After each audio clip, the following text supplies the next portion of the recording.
on the web, and in your hands. This is MDiTV. The crisis strikes, sudden numbness or confusion, speech fails, warning signs of stroke.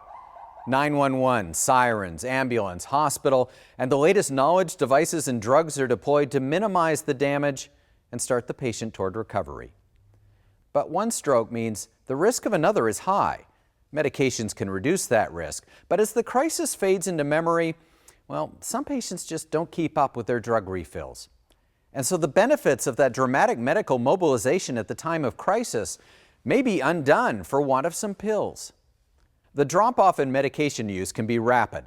The latest documentation comes from Sweden. Within 2 years after a stroke, the percentage of patients faithfully refilling prescriptions for blood pressure drugs had slipped to 74%. Antiplatelet drug prescriptions were refilled by 63% of patients. Statin use declined to just 56%. And less than half of stroke patients, just 45%, were still getting warfarin, a blood thinner fundamental to managing stroke risk.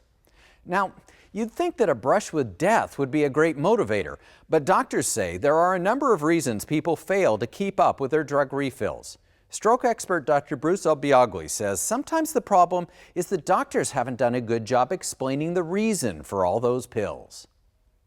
Patients are not clear, and this is where the fault is ours, are not clear that these medications need to be taken indefinitely.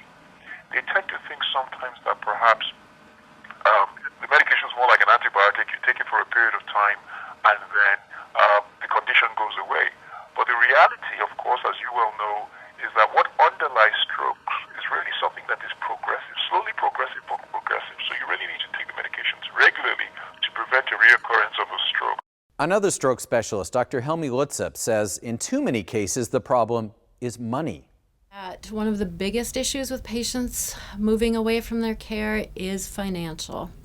Especially in today's economy, many of the poor patients, don't have insurance, and to pay for the medicines and for all the follow-up is a huge issue. There again, we're lucky to have the trials because they often pay even for the medications that the patients are on. Those other stumbling blocks Dr. Lutsep noted may explain some of the drop-off in prescription refills seen in Sweden, because after all, Swedes have universal health care coverage. The Swedish researchers noted that patients who have multiple health problems seem to do a better job of staying on their medications, perhaps because they're checking in with healthcare providers more often. Solid family support also helps, and they pointed to programs including one at UCLA, where Dr. Ovbiagele and his colleagues have shown they can boost the success of long-term treatment.